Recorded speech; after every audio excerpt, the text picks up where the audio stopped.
Hello, and welcome back to today's American Flyer Trains. This was a preliminary track stand test of American Flyer locomotive, steam locomotive 332 Northern 484 from 1948. It has smoke and choo-choo,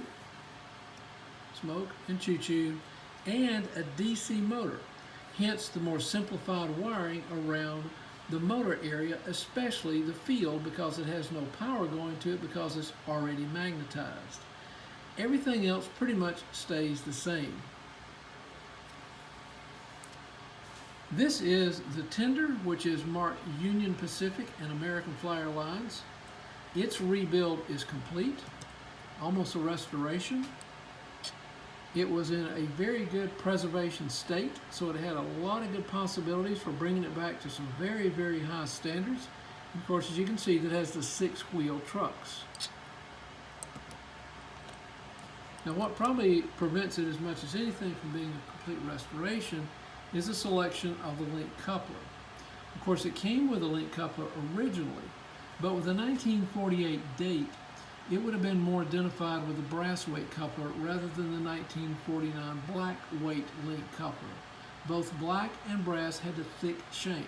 I happen to have this vintage link in stock, and so I wanted to put a vintage link back on it instead of a reproduction, so I chose the black from 1949 versus the brass from 1948.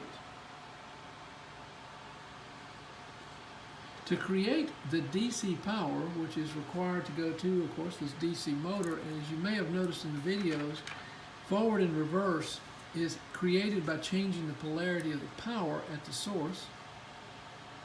But in order to get the DC power to it, I chose to manufacture a cable system using a Radio Shack full wave bridge rectifier, 4 amps, 50 volts. This is the exact same rectifier that I install in 977 and 979 cabooses that have the operating brakeman, the action brakeman.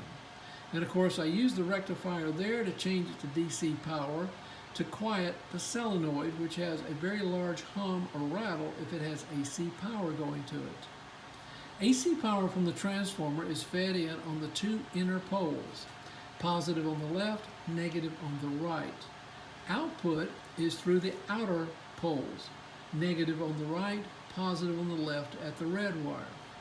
To make it more convenient to use this just for track stand testing purposes, on each cable I installed a small alligator clip.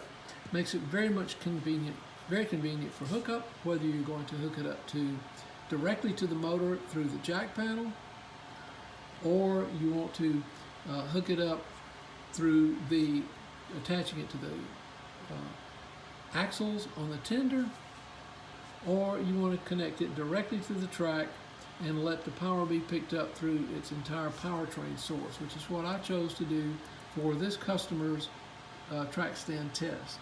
Thanks again for watching these American Flyer Trains. So long, everyone.